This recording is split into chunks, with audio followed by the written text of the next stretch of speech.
మీ జీఐఈటీ ఇప్పుడు జీజీయూగా మారింది. 2000కు పైగా ప్లేస్మెంట్స్, ఐపీఎం, కేపీఎంజీ వంటి సంస్థలతో ఇంటిగ్రేటెడ్ కోర్సులు, యూపీఎస్సీ కోచింగ్, అడ్మిషన్లు ఓపెన్. మనందరికీ తెలుసు భావన గారు టెక్ మహీంద్రా ఎంప్లాయీ. గత కొన్ని రోజులుగా ప్రొటెస్ట్ చేస్తా ఉన్నారు. ఆమె తన జాబ్ గురించి, అలాగే చాలా మందికి జరుగుతున్నటువంటి అన్యాయం గురించి కూడా తను ప్రొటెస్ట్ చేస్తున్నారు. అయితే ఆమె ప్రొటెస్ట్ నిన్న మొన్నటి దాకా ఆమె ఇంటి దగ్గర, లేదంటే ఆమె ఆఫీస్ దగ్గర అయితే ఈ రోజు ఏకంగా ధర్నా చౌక్కే వచ్చేసింది. ఆమెతో పాటు చాలా మంది ఆమెకు సపోర్ట్ చేస్తూ ఇక్కడ ఉన్నటువంటి సిచ్యుయేషన్ ఈ రోజు. అంటే ఎంతమంది ఎంప్లాయీస్ ఇబ్బంది పడుతున్నారు అనేది మనకు అర్థమవుతుంది. ఒకసారి తనతో మాట్లాడదాము. భావన గారు, ఈ రోజు మీరు నేను స్టార్ట్ చేసినప్పుడు మీరు ఒక్కళ్ళే, ఈ రోజు ఇంతమంది మీ పక్కన ఉన్నారు. మీరు నన్ను ఇంటర్వ్యూ చేసినప్పుడు ఒక మాట అడిగారు, మీ ఒక్కరి కోసం అంత పెద్ద కంపెనీ దిగి వస్తుంది అని అంటారా అని. చూడండి, సముద్రం కూడా ఒక్క చుక్కతోటే స్టార్ట్ అవుతుంది. నేను మీకు ఆల్రెడీ మీ టీవీలో డిమాండ్స్ చాలా క్లియర్గా చెప్పాను. Last 1 year terminations, instant terminations without notice period ఏవేవైతే ఉన్నాయో, irrespective of gender, irrespective of performance issues, ఒక్కసారి రివైజ్ చేస్తే వాళ్ళు చేసిన తప్పులు వాళ్ళకే అర్థమవుతాయి. సెకండ్లీ ఏంటంటే అండి, ఏ ముగ్గురు వల్ల అయితే ఆ పర్టిక్యులర్ ప్రాసెస్ అలా ఉందో, విమెన్కి రెస్పెక్ట్ లేకుండా, లేకపోతే వాళ్ళ ఇష్టారాజ్యంగా ఏదైతే వాళ్ళు నడుపుతున్నారో, ఇట్ హ్యాస్ టు స్టాప్ అండి. ఆ ముగ్గురు టర్మినేట్ అయిపోయేంత వరకు నా ధర్నాలు, నా ర్యాలీలు ఏవి ఆపను మేడం నేను. All of those 3 have to be terminated. ఎందుకంటే వాళ్ళని చూసి మిగతా ఇంకొక ముగ్గురు అలా చేయకుండా ఉంటారు. అంతకంటే ముందు వచ్చే వాళ్ళు కూడా వాళ్ళు ఒక బౌండరీస్ గీస్ చేసుకుని అందులోనే వాళ్ళు వర్క్ చేయడానికి ట్రై చేస్తారు. నా థర్డ్ డిమాండ్ వచ్చేసి, I need a proper relieving from Tech Mahindra. మీరు చూస్తున్నారు, corporate have shut doors for me. నేను ఇంకా కార్పొరేట్ ఎంప్లాయీగా ముందుకు వెళ్ళలేను. So I think Tech Mahindra being completely responsible for this అండి. They have to come back and have conversations with me. చూడండి ma'am, మీకు నచ్చినప్పుడు మీరు టర్మినేట్ చేశాను ఈమెయిల్స్ పెడతారు. మీరు ఇవాళ డ్యామేజ్ కంట్రోల్ చేయాలి కాబట్టి 2 సార్లు 3 సార్లు కంపెనీకి వచ్చేయండి అని మీరు అడిగితే, మేడం నేను మనిషిని, మీరు నచ్చినట్టు మీరు ట్రీట్ చేయకూడదు.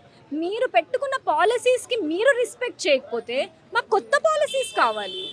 మేము గవర్నమెంట్ని రిక్వెస్ట్ చేస్తాము, right? So I feel tech Mahindra being completely responsible for my life. And నేను అడిగిన డిమాండ్స్ ఫుల్ఫిల్ చేసేంత వరకు నా ప్రొటెస్ట్ మాత్రం ఆపను. మీరు చెప్పినట్టు నీ ఒక్కదాన్నే కాదు, టెక్ మహీంద్రా నుంచి నీ ఒక్కదానే అనుకుంటున్నారు. మెయిల్స్లో చాలామంది రెస్పాండ్ అవ్వారు, వాట్సాప్లో ఇంకా చాలామంది రెస్పాండ్ అయ్యారు. నాతో పాటు ఇక్కడ 2 టెక్ మహీంద్రా బాధితులు ఉన్నారు. మీరు వాళ్ళతో మాట్లాడి వాళ్ళ ప్రాబ్లమ్స్ని మీరు తీసుకోండి. మీరు కనుక డిమాండ్స్కి ఒప్పుకోకపోతే more people will come forward. It will damage your reputation. చూడండి, 10 రోజుల నుంచి మొత్తుకుంటుంటే కూడా మీరు ఒక చిన్న చర్య కూడా తీసుకోలేకపోయారు. Now it is alarming, right? మీరు అన్నారు కదా, there is nothing alarming in Tech Mahindra.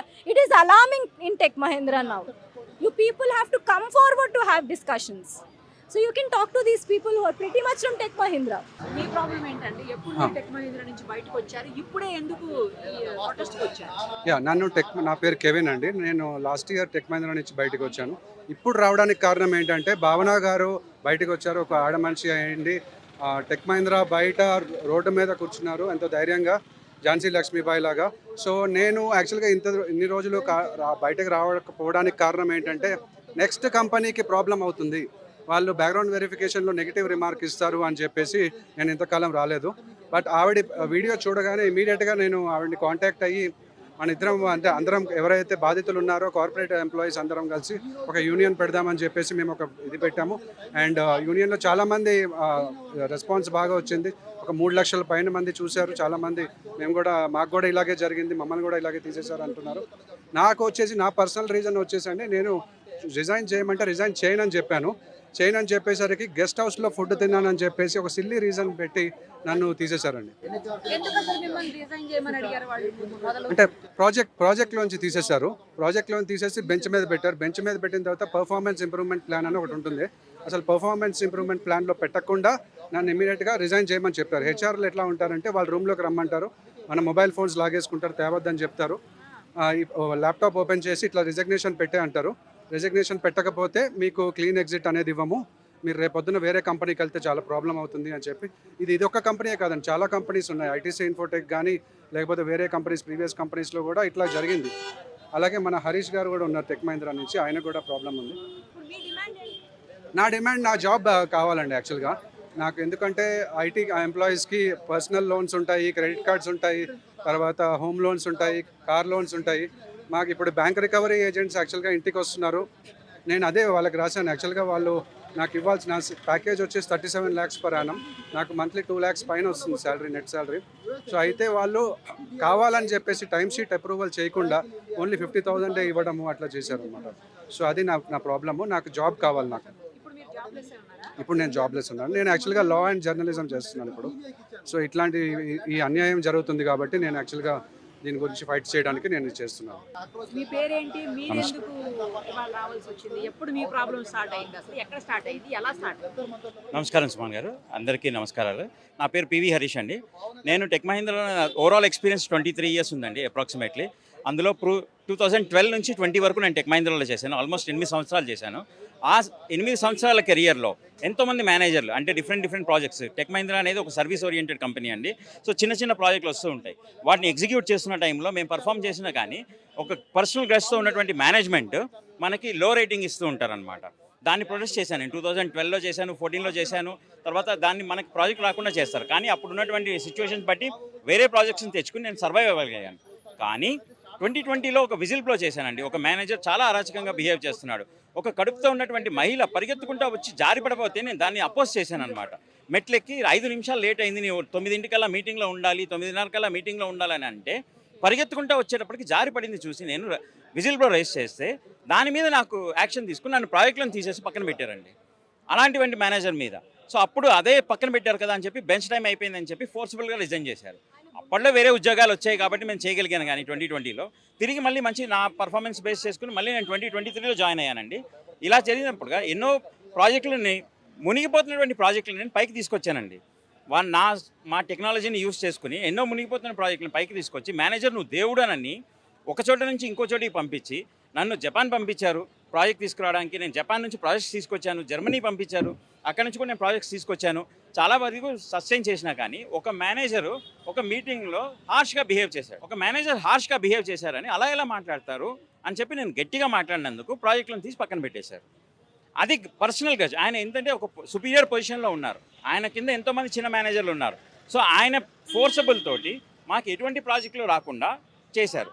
నేను దీన్ని విజిల్ బ్లో చేశానండి. ఒక విజిల్ బ్లో చేసినప్పుడు దాన్ని పురస్కరించుకుని ఒక టీం పెట్టి వాళ్ళు ఇన్వెస్టిగేట్ చేసి Harish correct, Harish has shown is perfect strength to the projects wear ever it is needed, so the rating is wrong అని వాళ్ళు చెప్పినా కానీ దాన్ని పక్కన పెట్టి ఎటువంటి ప్రాజెక్టులు రాకుండా మమ్మల్ని రిజైన్ చేయించారు.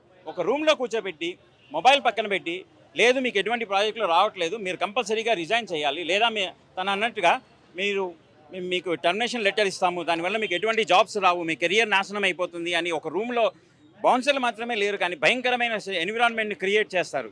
దానివల్ల ఫోర్స్గా రిజైన్ చేస్తాము. ఇది అండి జరుగుతున్నటువంటి టెక్ మహీంద్రాలో. అదే కాకుండా టెక్ మహీంద్రాలో కాదు, ప్రతి ఆర్గనైజేషన్లో వాళ్ళకి code of ethical business conducts అని ఉన్నాయండి. దాంట్లోనే క్లియర్గా రాస్తుంది ఒక విజిల్ బ్లోయర్ని రిటాలియేట్ చేయకూడదు. I mean they should not remove they have to take care that he is a proper person and proper investigation is done.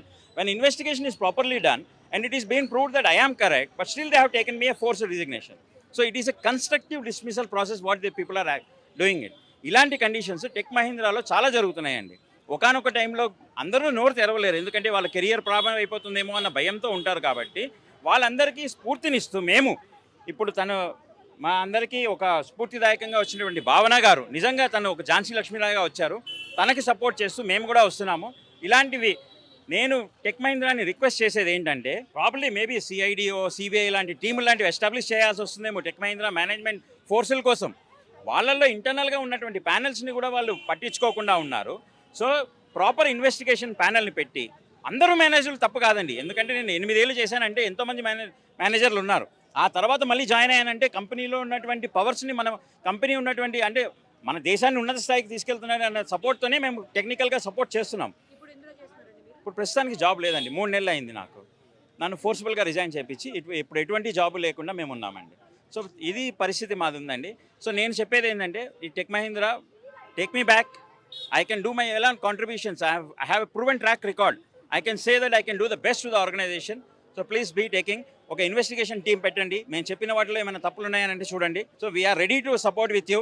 We are not against of Tech Mahindra, we're against of the Tech Mahindra management, the toxic management where they have egos. The company doesn't run with ego is what in many of the conditions Mr. Anand Mahindra says that we are having an ethical business work practices. So under his own guidances I am requesting each and everyone to have a proper investigation among our policies and see what is went wrong and give us an opportunity back. That's what we are demanding, ma'am. మీరేంటండి ఎందులో చేసేవాళ్ళు, మీరెందుకు బయటకు వచ్చారు, వీళ్ళకి ఎందుకు support చేస్తారు? యాక్చువల్గా ఈ మూమెంట్ను ద ఒరాకిల్ ఫైల్స్, నా పేరు మెరుగు శ్రీధర్. ఎందుకంటే నేను హాస్పిటల్లో ఉన్నప్పుడు ఒరాకిల్ మేనేజ్మెంట్ నన్ను ఫైర్ చేసిందండి. నేను బెడ్ మీద ఇలా పడుకున్నాను. ఎందుకంటే నేను ఒరాకిల్లో ఉన్న షిఫ్ట్స్ ఎన్ని గంటలు ఉన్నాయి మేడం అంటే 16 గంటలు, 18 గంటలు, 22 గంటలు. ఇవన్నీ పోరాడడం నేను వాళ్ళకి ఎన్నిసార్లు ఒక CEO మైక్, ల్యారీ ఎలిసన్కు వీళ్ళందరికీ మెయిల్, ఒక 100 మెయిల్ పైగా రాస్తాను మేడం. నేను రాస్తే ఒక్కడంటే ఒక్కడు రిప్లై ఇవ్వలేదు. లాస్ట్కి లేబర్ కమిషన్లో ఒరాకిల్లో ఉండగానే నేను కంప్లైంట్ చేసిన ఘనత నాది. చేస్తే నన్ను తీసేశారు హాస్పిటల్లో ఉండగా. మళ్ళీ ఒరాకిల్ మేనేజ్మెంట్ అక్కడికి వచ్చి ఏమంటుందంటే, మీరు లేబర్ కమిషనర్ కాదు, నువ్వు ఎక్కడ పోయినా నీ కేసు గెలవదు, నేను లేబర్ కమిషనర్కి డబ్బులు ఇచ్చాను ఒక ఒరాకిల్ HR నాకు చెప్పాడు. అంటే దీన్ని బట్టి అర్థం చేసుకోండి ఒరాకిల్ ఫైల్స్. ఎందుకంటే ఒరాకిల్కు US ఎక్స్చేంజ్ కమిషన్ 2 సార్లు ఇండియాలో బ్రైబరీ ఇచ్చినందుకు ఫైన్ వేసింది మేడం. నేను చెప్పట్లేదు, ఇది గూగుల్లో ఉంది. అదే కంప్లైంట్ మీరు ఇన్ని స్కామ్స్ జరుగుతున్న ఎంప్లాయీస్ను 15,000 పైచీలకు ఎంప్లాయీస్ మీరు తీశారు ఒరాకిల్ ఇండియాలో. మీరు ఎంప్లాయీస్కి న్యాయం చేయండి అని నేను ఒరాకిల్ ఫైల్స్ మూవ్మెంట్ స్టార్ట్ చేశాను మేడం. చేసిన తర్వాత నాకు ఎన్నో బెదిరింపులు, చంపుతామని 2 నెలలు ఢిల్లీలో తలదాల్చుకున్నా మేడం, గాజియాబాద్లో నేను 2 నెలలు. ఎందుకంటే ఒరాకిల్ మేనేజ్మెంటు లోకల్ రౌడీ షీటర్లతో కుమ్మక్కై నన్ను చంపాలని ప్రయత్నించారు. ఏంటంటే నా ఇంటి చుట్టూ రెక్కి నేను ఢిల్లీలో 2 నెలలు తలదాచుకున్నాను. దానికి ప్రూఫ్స్ కూడా మీకు సుమన్ టీవీకి నేను దీన్ని పంపిస్తాను. ఇంకోటి ఏంటంటే ఒరాకిల్లో మేనేజ్మెంట్ వ్యవస్థ ఒక దండుపాల్యం దొంగల ముఠా వ్యవస్థ మేడం. ఎందుకంటే వాళ్ళ కాన్సన్ట్రేషన్ అంతా జాబ్స్ అమ్ముకోవాలి, తర్వాత బ్యాక్ డోర్ జాబ్లు అమ్ముకోవాలి. ఇది తప్పితే ఎప్పుడైతే నేను 16 గంటల పనికి గురవుతున్నానంటే ఒక్కడు ఒక 100కు పైచీలకి మెయిల్స్ రాశాను మేడం. నేను ఒక్కడంటే ఒక్కడు రెస్పాండ్ కాలేదు నాకు. అది పోగా నన్ను చంపుతామని ఒరాకిల్ మేనేజ్మెంటు కొంతమంది రౌడీ షీటర్లను రిక్రూట్ చేసుకున్న దేశంలో మొట్టమొదటిసారిగా రౌడీ షీటర్లు రిక్రూట్ చేసుకున్న MNC ఒరాకిల్ మేడం. దానికి నా దగ్గర ప్రూఫ్స్ ఉన్నాయి. అంటే దీన్ని బట్టి అర్థం చేసుకోండి మీరు. వాళ్ళు ఒక US నుంచి ఒక మేనేజర్ ఫోన్ చేసి, ఇండియాలో శ్రీహరి బెల్లడ్ అని ఒక HR ఫోన్ చేసి, నేను అందరినీ కొంటాను, నువ్వు ఎంతరా ఇండియన్ అంటారు నన్ను, నువ్వు ఇండియన్ పని చేయాలరా 16 గంటలు అంటాడు. అంటే ఆ విధంగా వాళ్ళు ఇంగ్లీష్లో మాట్లాడితే అదొక హరాస్మెంట్, రేసిజం వ్యవస్థ కదా మేడం అక్కడ ఉందంతా. అది కూడా నేను కంప్లైంట్ చేశాను మేడం. మైక్ లేకుంటే సాఫ్ట్రా కార్డ్స్, తర్వాత Larry Ellison founder of Oracle, కానీ ఎవ్వడు నాకు ఒక్కడు రిప్లై ఇవ్వలేదు. నేను చెప్తున్నా మేడం, నేను జీవితంలో బతుకున్నంత కాలం ఒరాకిల్ను స్ట్రీట్స్లో పెడతా డెఫినెట్గా. ఎందుకంటే నేను పగబట్టినానంటే పాము కన్నా ఎక్కువ ఉంటుంది. నన్ను అకారణంగా తొలగించి నన్ను మానసిక వేదనకు గురి చేసి ఈరోజు నన్ను రోడ్డు మీద పిలిచి ఈ ఉద్యమానికి నన్ను చేశారు మేడం. నాకు న్యాయం జరగకపోతే ఒక కాక్రోచ్ జనతా పార్టీ లాగా కార్పొరేట్ జనతా పార్టీ ఆవిర్భవిస్తా. కంపల్సరీ ఇక్కడ నేను ఒక సోనం వాంగ్చుక్ లాగా ఇక్కడ నిరాదీక్ష కూర్చున్నా మేడం. అవసరమైతే జంతర్ మంతర్లో కూడా నా ధర్నా ఉంటుందని నేను ఎన్నోసార్లు ముందుగా చెప్పాను. ఈరోజు ఒకరు భావన గారితోనో, లేకుంటే ఒక కెవిన్తోనో, లేకుంటే ఒక హర్షతోనో కాదు మేడం. దీనికి మాకు ప్రపంచవ్యాప్తంగా మద్దతు వస్తుంది. దానికి డెఫినెట్గా మేము ఈ పోరాటాన్ని ముందుకు తీసుకెళ్తాం. ఈ ఒరాకిల్ ఫైల్స్ ఈరోజు tech Mahindra files, meta files, Facebook files అన్నీ ఆవిర్భవిస్తాయి మేడం. Thank you madam.